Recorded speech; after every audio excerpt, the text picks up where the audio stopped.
Bien, ¿qué tenemos Eh, para hoy? y escuchame una cosa, nosotros de qué habíamos hablado el martes pasado.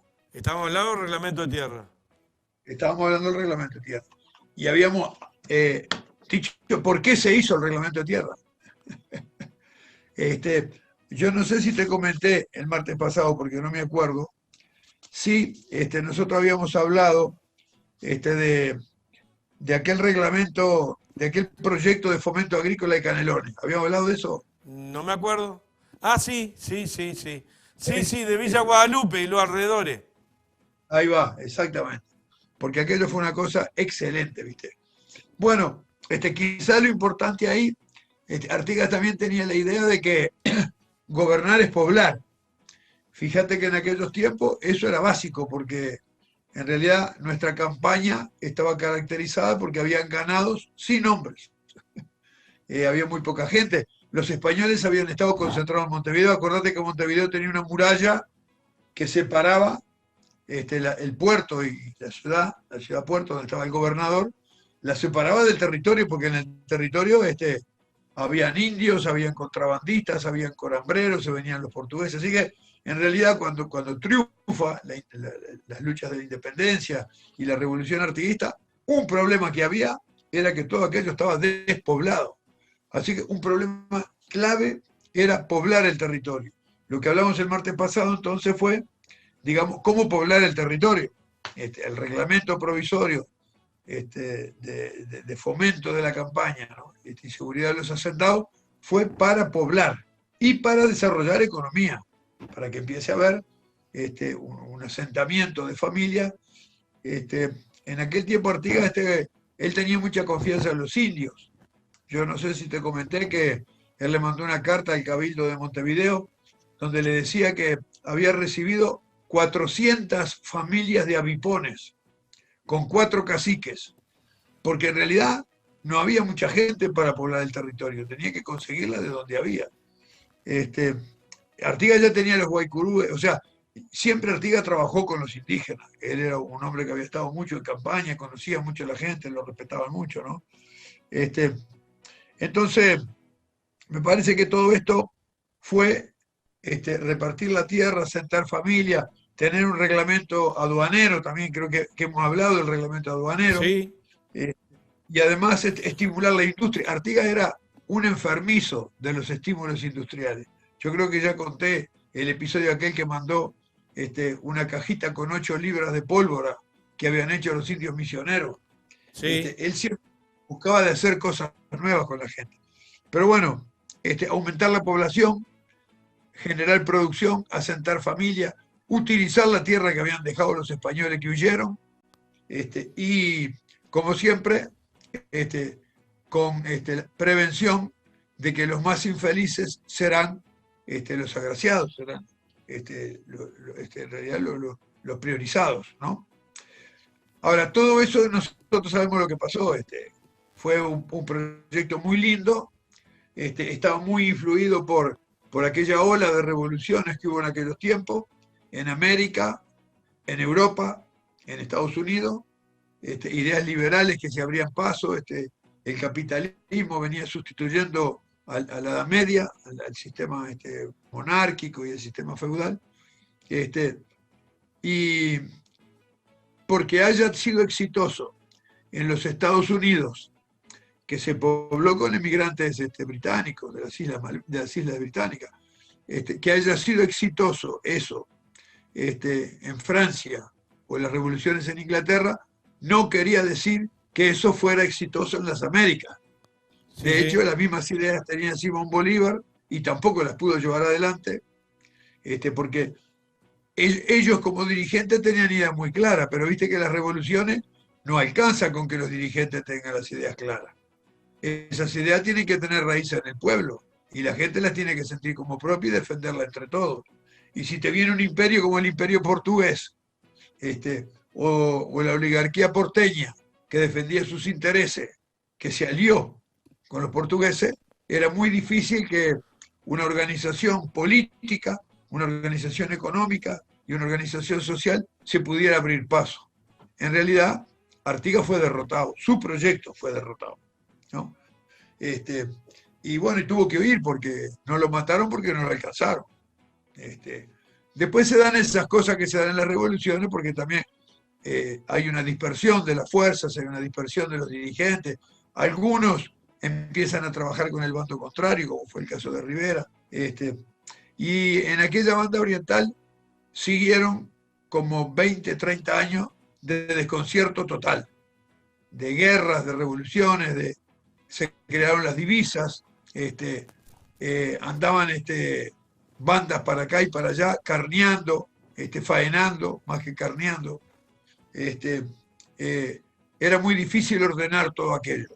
En realidad, todo esto terminó con la Guerra Grande, con el sitio de Montevideo, con un gobierno en el Cerrito y otro gobierno en Montevideo, ¿no? Eso fue una guerra terrible, la Guerra Grande, que terminó en 1850. Pero en esos años, entre el gobierno cisplatino, el gobierno de los portugueses, y la Guerra Grande, no hubo condiciones para llevar adelante un proyecto de país, a pesar de que ya se había creado la República Oriental del Uruguay, de que tenía un nombre, de que tenía una bandera, de que tenía un escudo, pero no hubo condiciones sociales ni económicas como para organizar la economía y organizar. Entonces me parece que todos los autores coinciden es que a partir de 1850, cuando se termine la Guerra Grande, es que se retoma el camino de poblar el territorio, el camino de empezar a colonizar todo esto, ¿no? Y ahí empiezan acciones que son realmente importantes, ¿no? Porque ahí había un problema, primero demográfico, como yo te decía recién, ¿no? Se había perdido todo el vínculo económico. Fíjate que todo estaba unido con la metrópoli. En Montevideo había estado la bandera roja y amarilla de los españoles y después la bandera cisplatina de los portugueses. Pero, ¿qué pasó en esos años después de 1850? Hubieron ideas muy liberales, hubo una ideología liberal. Y esa ideología liberal tuvo representantes importantes en nuestra región. Y esto se dio en forma simultánea también con la Argentina. En Argentina, la figura de Rivadavia, la figura de Alberdi y aquí la figura de Andrés Lama fueron muy importantes para las nuevas, una corriente ideológica y filosófica, si querés, que venía de las revoluciones europeas, ¿no? En realidad, el siglo XIX del Río de la Plata fue un siglo de mucha libertad. Ahora, había guerra para todos lados también, porque no había organización institucional, ¿no? Ahora, la idea dominante que hubo en la clase dirigente de nuestro territorio, la idea dominante también lo fue en Argentina, es que la explotación de la tierra debía hacerse por inmigrantes, porque los inmigrantes eran europeos, venían de un lugar donde la agricultura estaba muy desarrollada, era muy moderna, ¿no? Y traer inmigrantes permitía armar un aparato productivo y además, ¿no?, mejorar las condiciones de los criollos que quisieran trabajar, les iban a enseñar a trabajar. Así que hubo la primera ley de colonización que hubo aquí, que fue de 1853, mira, 1853, ya fue la primera ley de colonización, Néstor. Andá llevando. Esto que estamos discutiendo nosotros ahora del Instituto de Colonización, mirá cuánto se da. Se da como 150 años después de aquello. La primera ley de colonización fue de 1853, ¿no? Ahora, ¿cuál es la idea de la colonización en aquella etapa? A mí me parece que es importante explicarlo bien, Néstor. Sí. La idea que había es que la colonización se iba a hacer con europeos. Entonces, la ley no creaba una institución, facilitaba que vengan. Ahora, ¿qué venían? Que vengan agricultores, que vengan empresas, que vengan capitales, que vengan conocimientos, que vengan herramientas, porque no había nada de todo eso acá. Así que fue, si querés, esa ley de colonización fue darle ventajas para que vengan a colonizar actores privados, ¿no? En realidad amparaba a las empresas privadas que vinieran para atraer inmigrantes, ¿no?, y para organizar la producción. Ahora, para eso hubo muchos préstamos. Mirá, esto es bien interesante porque cuando en Europa vieron que esa era la onda en la Argentina y en el Uruguay, Dijeron, muy bien, vamos a poner unos bancos que van a financiar esas explotaciones, ¿no? En realidad hubo una banca, la banca Baring Brothers, ¿no? Que era una banca inglesa. En realidad la ley de 1853 le creaba condiciones favorables a esa banca. ¿Qué hacían con esa banca? Bueno, traer hombres, juntarlos en el lugar donde estaban allá, pagar los viajes, traerlos para acá, traer algo de capitales, lo que podían, ¿no? Y traer en lo posible herramientas para el desarrollo de la producción y de las industrias. Así fue que vinieron los suizos, así fue que vinieron los valdenses, o sea, hubieron corrientes de inmigrantes en el siglo XIX aquí, que fueron, y recién al final de ese siglo es que empezaron las colonias con los nacionales. Después de que todo esto, vamos a analizar qué pasó con los bancos que financiaron la inmigración para la Argentina y para el Uruguay. En realidad, vinieron, también pasó otra cosa, que me parece que hay que analizarla, Néstor. En Europa había muchísimos problemas. Vos fíjate que, por ejemplo, los suizos, Suiza, los cantones suizos, viste que Suiza no es un país como nosotros, es una suma de cantones que tiene una estructura donde todos los cantones participan en las decisiones, ¿no? En los cantones había mucho artesano. Cuando la Revolución Inglesa, con sus fábricas a vapor, empieza a inundar de mercancías Europa, ¿qué pasa con los artesanos cuando viene la producción industrial en masa? Y los artesanos no son más rentables. Empiezan a crearse condiciones bastante embromadas para los artesanos. No pueden competir con las mercaderías que vienen de la industria. Entonces hubo una crisis económica muy importante. Además, en Suiza pasó otra cosa.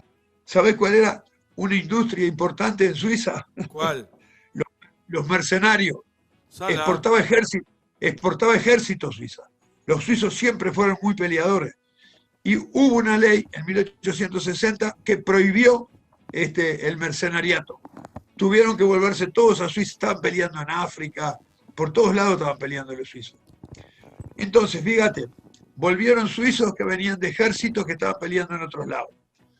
Quedaron desocupados muchos artesanos que no, y hubo una crisis económica muy grande.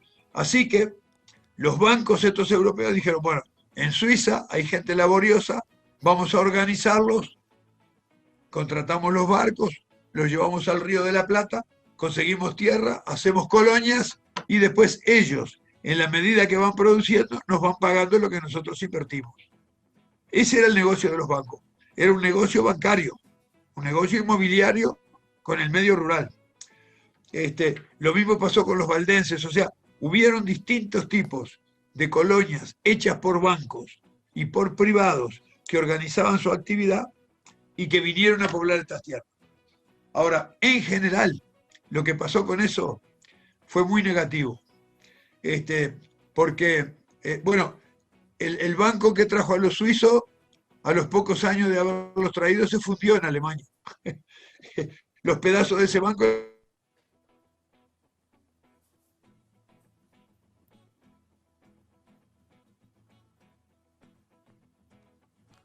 Se nos congeló la imagen.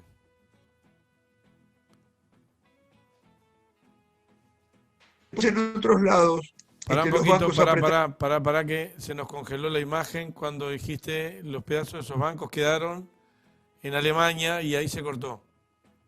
Bueno, hubo todo un lío entre los bancos que no pudieron recuperar la plata que habían puesto, hubo una crisis bancaria muy importante, y además el otro asunto es que los bancos tomaron las medidas para empezar a cobrar lo que habían puesto. Entonces empezó la parte más especulativa de los bancos. Ellos compraban tierra a un valor y después la vendían más cara, hacer negocio con la compraventa de tierra, ¿viste? Y los agricultores acá vinieron a romper tierra. Acordate que acá no había habido agricultura nunca.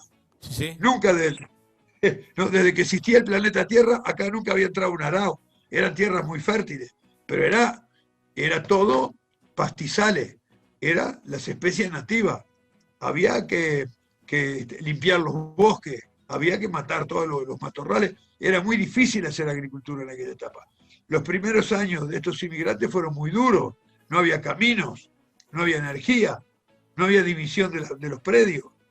no había mucho gobierno tampoco, ¿viste? Entonces, terminaron en líos muy grandes. Hubo una colonia, en Colonia, que terminaron a los tiros entre los empleados de los bancos que le venían a cobrar y los agricultores que estaban instalados acá. O sea, eso, como siempre, los bancos cuando hay problemas, priorizan el negocio del banco. Los bancos no van a priorizar la colonización, ni el ordenamiento de las parcelas, ni que las parcelas se hagan con acceso al agua para el ganado, ni que se haga caminería, ni llevar energía eléctrica. No, no. Los bancos lo que priorizan es la plata, es cobrar lo que invirtieron. Así que esa colonización con firmas privadas, que fue aumentando a medida que avanzó el siglo, y después se hicieron algunos emprendimientos muy importantes que ya fueron no solo de colonización, fueron emprendimientos de desarrollo, por ejemplo, de crear en los ríos, el río Negro, hacerlo navegable, hacer un puerto en La Coronilla para sustituir al de Montevideo. Hubieron una cantidad de proyectos muy grandes.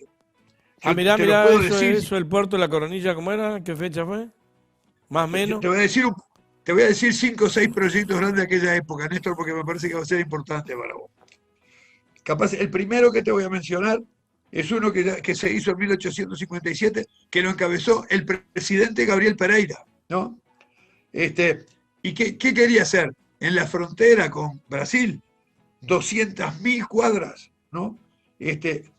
Dividirlas para hacer predios de ganaderos ahí que pusieran un freno a la entrada de los portugueses, ¿no? Esto llegó a la Cámara de Representantes y se discutió unos cuantos años. No se pudo, hubieron varios proyectos, porque a esto le hicieron agregados, le hicieron modificaciones para fijar gente en la frontera, ¿no?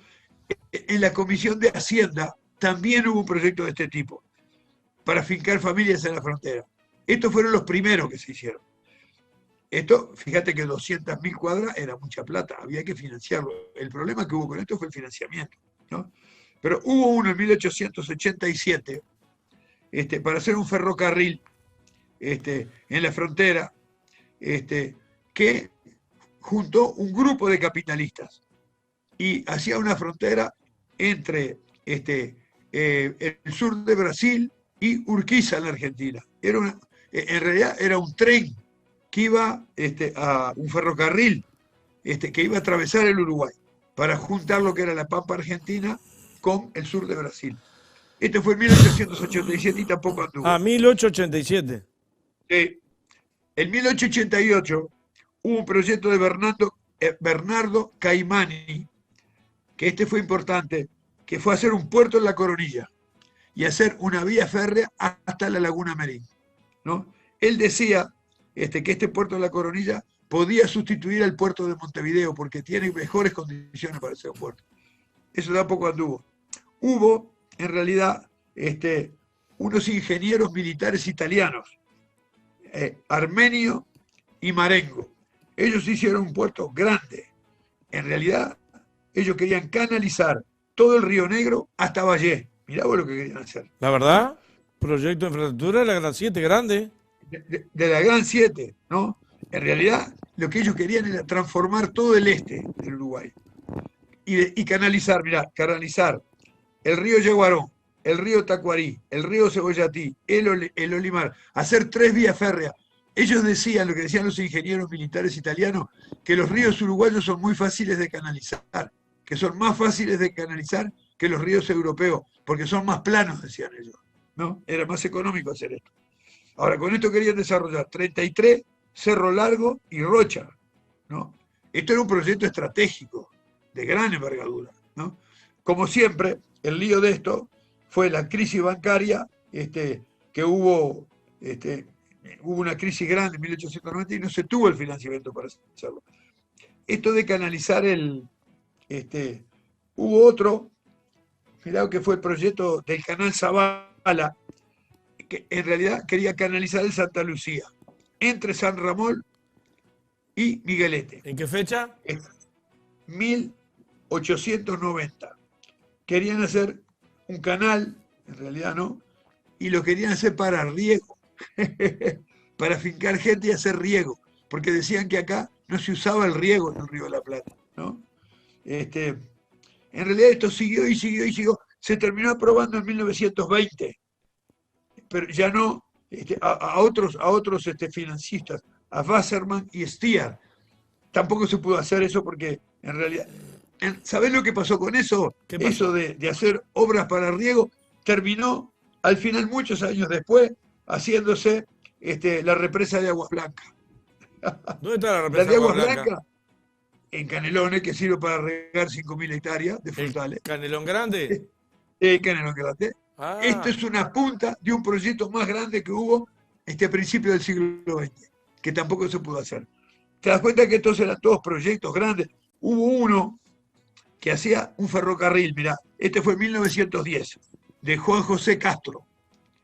Un ferrocarril desde La Coronilla hasta Santa Rosa del Cuarén, hasta Bellamino.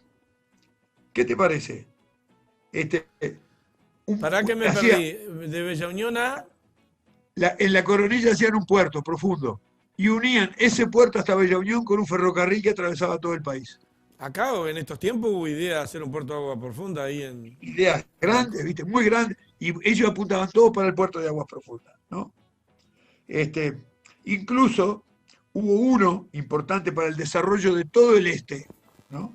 Que lo hizo un general norteamericano, el general O'Brien. Era norteamericano. Este tipo trabajó muchísimo. ¿Sabés lo que veía O'Brien? Que el este del Uruguay, o sea, Rocha, 33, Cerro Largo, tenía muy buenas condiciones y que estaba despoblado. Él quería desarrollar el este del Uruguay y Río Grande do Sul todos juntos. Y para eso, él hizo planes de hacer trenes. Y cuando hacían proyectos de vía férrea y de carretera, siempre le ponían colonias de agricultores, ¿no? Incluso en el Uruguay por ley se habilitaron 350.000 pesos para financiar el proyecto, ¿no? Fíjate que yo te mencioné como 9 proyectos. Eran proyectos grandes de privados para desarrollar infraestructura, pero todos estos traían pegado lo de hacer colonias con agricultores. Es O sea, que aquí si se había pensado hacer un tren era para traslado de mercadería y para eso había que producirla, y había que proteger la vía con gente viviendo, seguro. porque si no la vía era peligroso que te la atraquen. Entonces, todo esto fue capaz que está un poquito largo, pero me parece que vale la pena hablar de esta cosa porque no son muy conocidas, Néstor. No, yo en mi intelecto nunca estuvo. Bueno, esto fue en el siglo XIX, principio del siglo XX. Hubieron proyectos muy grandes, pero todos estos proyectos precisaban, había ideas, viste que vinieron ingenieros militares italianos, militares norteamericanos, técnicos que sabían de estas cosas, hacían los proyectos y después se precisaba financiamiento. Hubo una crisis muy grande de los bancos a fines del siglo XIX y no permitieron que hubiera financiamiento para estas cosas. Pero quizás lo que yo te quiero explicar es que a fines del siglo XIX hubo muchas ideas de hacer colonias, pero financiado con capitales privados. Lo que dicen los historiadores de la colonización en el Río de la Plata es que toda esa etapa de colonización con capitales privados fracasó. No pudo instalar un sistema productivo como sí se hizo en Estados Unidos o como se hizo en Nueva Zelanda. ¿Por qué? Porque se hizo con financiación de bancos que lo que venían era ganar guita. Prestaban plata y después querían cobrar y como la agricultura era nueva, acá el clima muy variable. Los suizos tuvieron a los poquitos años de instalarse una seca brutal y se perdió toda la cosecha. ¿Con qué iban a pagar ellos las cuotas al banco alemán si se le había perdido toda la cosecha? Entonces había que reprogramar. Hubo muchos problemas del aparato productivo, hubo problemas de que no había conocimientos para esta zona, y viste que los conocimientos en actividades de producción es bravo copiarlos de otros lados, porque cada lugar es cada lugar, con sus reglas de juego, con su suelo, con su con su lluvia. En Alemania no había langosta como había acá. Acá te venía una tanda de langosta y te comía todo. O sea, había poblaciones de insectos. Esto era un ecosistema, ¿no? Muchas cosas fracasaron mientras se fue aprendiendo. Quizá conceptualmente lo que yo quiero decir es que después del proyecto artiguista, la primera etapa de volver a poblar el territorio con actividades productivas, instalando familias, se hizo pensando en un mercado liberal, ¿no? Influido por las ideas europeas, y pensando que las inversiones privadas iban a ser la solución. Un poco lo que está pensando el gobierno con el puerto de Montevideo ahora con Cato Bernati. En realidad, si vienen privados con mucha plata, ellos van a arreglar las cosas, porque van a hacer inversiones, todo se va a modernizar. Lo que decían en aquel tiempo es lo mismo que dicen ahora, lo que apuestan a los capitales privados para dirigir las cosas. Al fin y al cabo, los que ponen la plata, lo que quieren después es recuperar esa plata y ganar dinero.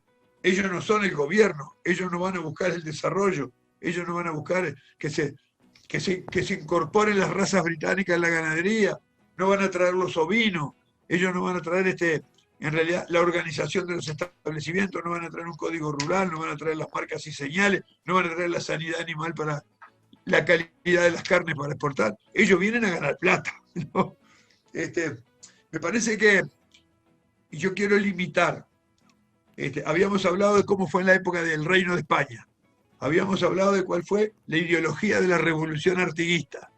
Ahora vemos cuál fue la ideología y las decisiones de la colonización con privados.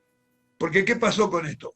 En la medida que lo privado iba fracasando, los agricultores tenían necesidades. ¿Y a quién le pedían ayuda? Al gobierno. Entonces empezó a darse, junto con el fracaso de las inversiones privadas, la participación del Estado en solucionar el problema de la colonización. Gradualmente, hubieron algunas leyes a fines del siglo XIX, hubo una a principios del siglo que creó colonias en Paysandú, empezaron a haber decisiones, al principio eran para agricultura, después hubo una ley que permitió que además de agricultura se hiciera también con ganados, y todo esto termina después en que las leyes que se iban tomando por parte del gobierno para ayudar a los agricultores, los que arrendaban tierra, que no podían pagar su renta, todas esas cosas se fueron planteando, y terminaba todo en el Palacio Legislativo, en discusiones políticas y en leyes. Y Valle de Ordóñez quería crear una agricultura con agricultores acá. Y su primera idea fue crearla de agricultura, no de ganadería. Él veía un poco que la agricultura tenía que sustituir a la ganadería, porque la ganadería eran los grandes estancieros que se oponían a todas las reformas, ¿no? Bueno, eso al final terminó con que había que institucionalizarlo, porque leyes sueltas, y vos fíjate lo que razonaron en aquel tiempo. Hoy en día, si vos querés comprar una casa, ¿no? Hay un banco en el que vos podés ir haciendo tus ahorros y después te presta para instalarte con una casa, ¿no? Que es el banco hipotecario. ¿Por qué el banco hipotecario puede dar préstamos para instalarte en una casa en la ciudad y no puede darte préstamos para instalarte en el campo? Eso lo empezaron a razonar 1910, 1915, y al final, ¿sabe lo que decidieron? Que el banco hipotecario también diera préstamos para instalarse en el medio rural, para comprar la tierra y para hacerse la casa. Hay hoy todavía colonos, yo conozco algunos, cuyo préstamo inicial para comprar la tierra se las dio el banco hipotecario. Y después ellos fueron pagando las cuotas. El banco hipotecario, para hacer esto, que era una obra muy importante, creó una sección del banco, que se llamó Sección Fomento Rural del Banco Hipotecario. Todos los primeros préstamos para colonizar, a partir de 1923, los dio el Banco Hipotecario en el Uruguay. O sea, aquello de que la colonización con privados no dio resultado por la lógica del capital, ¿no? Y aquello de que el Estado empezó a tomar predominancia en el problema de la colonización, se plasmó con que el Banco Hipotecario empezó a ser un ente que ayudaba a la colonización en el Uruguay. Me parece que yo lo pararía por acá, porque después, capaz que la semana que viene, nosotros tomamos a partir de que se empezó la colonización con criollos, la colonización con uruguayos, porque una cosa que yo no la mencioné es que a fines del siglo XIX se introdujo el alambrado. Eso fue muy importante. A fines del 19. Del 19, no, 1860 y pico. Se trajeron las razas de los ganados europeos, se trajeron las ovejas. Entonces, aquella estructura media feudal de las estancias con rancheríos alrededor pasó a ser la empresa capitalista en el agro. O sea, una superficie con un propietario, con un territorio delimitado con alambrado, con razas modernas y con empleados que trabajaban para el patrón. Ahí empieza el capitalismo agrario en el Uruguay, sustituyendo la estructura que era un tanto medieval, que había sido creada copiando de la que había en España y originalmente. Entonces, ¿qué pasó cuando se creó el alambrado y se formalizó la cosa? Bueno, los gauchos que estaban ahí agregados en el pueblito empezaron a quedar en banda, porque adentro de los establecimientos ya no cabían, ¿no? Entonces hubo mucha población errante en la campaña. ¿Sabés quién fue el que planteó en esa circunstancia que había que crear colonias agrícolas? ¿Quién lo planteó? ¿Quién? Esto te va a llamar la atención. Lo planteó la Asociación Rural. La Asociación Rural planteó al gobierno la necesidad de hacer colonias agrícolas.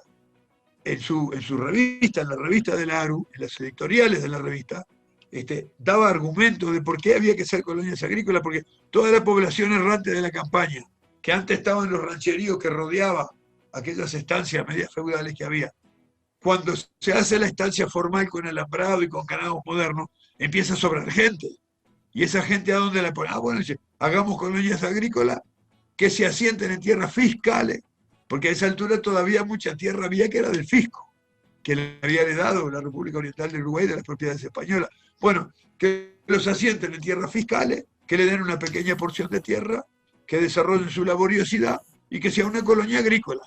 Entonces ellos veían que la estancia ganadera, con la estructura capitalista, necesitaba que hubiera colonias agrícolas para que le diera un lugar a los campesinos que quedaban sueltos y ya no podían caber en las estancias. Mirá lo que son las cosas, ¿no? Es increíble esto, que la asociación rural haya sido la que defendió la colonización en aquellos momentos. Seguro, un poco la defendía para que la gente no ande rociando las estancias, para que los dejen trabajar tranquilos en sus estancias, que el gobierno se encargue de ponerlo en núcleos con un poco de tierra, le daban muy poquita tierra, pero que aprendan a trabajar y se arreglen por ellos mismos y no vengan a meterse adentro de los establecimientos ganaderos que tenían los integrantes de la Si asociación fue por rural. necesidad que no se le metieran en sus propiedades. Fue para solucionar su problema, pero presionaron para que se hicieran colonias agrícolas. Algunas de las primeras leyes de crear colonias agrícolas en Uruguay que se sancionaron en esos años fue para solucionar el problema de los ganaderos, pero ya empezaron a crear colonias. Mirá vos cómo es la cosa. Es interesante esto, ¿no? Y eso fue el principio de empezar a colonizar con criollos. Hubo una etapa de colonización mixta, ¿Qué fecha fue, Mazo? ¿Década? ¿Dónde? entre 1860 y 1870. Fue Bien. eso, ¿no? Y fue una etapa de colonias mixtas esa, porque había algunos extranjeros que se unían con orientales, con criollos, y conseguían tierra y convivían ahí. Eso fue bastante bueno, ¿no? Esas colonias en general no resistieron el paso del tiempo. Al final los grandes propietarios terminaron comprando la tierra y se hicieron asalariados. La mayoría de las colonias que se crearon en aquel tiempo, sacando la colonia de los valdenses, que tenía un motivo religioso para que estén unidos, sacando después lo que fue la colonia de los rusos, que había un motivo de nacionalidad, ellos de dónde venían y de religión también. La religión jugó un papel importante en darle un sentido de pertenencia a toda la gente que estaba en las colonias que pervivieron. Los suizos se aguantaron porque eran suizos. Los suizos cuando llegaron acá, lo primero que hicieron, ¿sabes qué fue? El Club del Tiro Suizo. Un club de tiro. Eran peleadores como ellos solos los suizos. Cuando el gobierno vio que hacían un club de tiro, lo primero que dijo el gobierno fue lo siguiente: ah, sí, hagan un club de tiro, pero no se metan en las revoluciones que tenemos nosotros acá. Y le hicieron firmar un papel de que no se iban a meter en las revoluciones. Y los suizos lo firmaron. Igual hubieron algunos que se metieron. Había un suizo que era terrible, ¿viste? Que él tenía unos grupos mercenarios que andaban con él y se metieron en las revoluciones de acá. Vos sabés que no podían dar con ellos. Al final los agarró el gobierno y los llevó a las orillas del río Rosario y los fusilaron a todos. Salado. No había manera con esos suizos. Eran peleadores profesionales, ¿viste? En realidad, todos los suizos tenían armas y tenían balas. Y eran peleadores, ¿no? Pero, viste que ellos conservan la cultura de ser suizos, la cultura de sus cantones. Enseguida forman una cooperativa, enseguida forman un almacén para las cosas que precisan. O sea, había motivo En realidad se incorporaron bastante poco al Uruguay al principio. Después vienen los hijos y vienen los casamientos y eso cambia. Pero las primeras colonias de extranjeros eran muy cerradas. Casi que no se hablaba española dentro de esas colonias. Se hablaba la lengua de origen, ¿viste? Irlandeses, italiano, se hablaba alemán también, suizos, franceses. Bueno, todo esto, la colonización por privado dio lugar a un comienzo de colonias con criollo y en el siglo XX, con el gobierno ya progresista de José Valle Ordóñez, empieza otra etapa y el Estado cumple otro rol de ahí para adelante. Y ahí arrancamos, y ahí arrancamos el lunes que viene. Y me parece que con eso arrancamos el martes que viene, porque eso vale la pena mirarlo con detalle. Bien, o sea que dejamos, ¿con qué arrancamos el martes? El martes arrancamos nosotros con el banco hipotecario, facilitando el acceso a las colonias de los agricultores, de ahí para adelante. Bien. Gracias, Ernesto, un abrazo grande, gracias por estar. Por favor, gracias por la contribución para este colectivo, que son miles por todos lados, no sabemos dónde están porque andamos por internet. Bueno, si andan por ahí y les interesa esto, capaz que esto sabe lo que puede buscar Néstor. Un poco la inquietud, que se pongan a revisar, a conseguir papeles. Es que a mí yo como no tengo mucho tiempo y cuando tengo para revisar, no reviso para donde vos anduviste. Y la verdad que a mí ya me dejaste medio quieto. Yo hice los deberes. Yo hice apunte de lo que vos dijiste. Muy bien, muy bien. Yo hice apunte. Alguno voy a bichar. Bueno, cualquier cosa estoy a la orden para estas cosas. Gracias, Ernesto. Un abrazo. Chao, chao.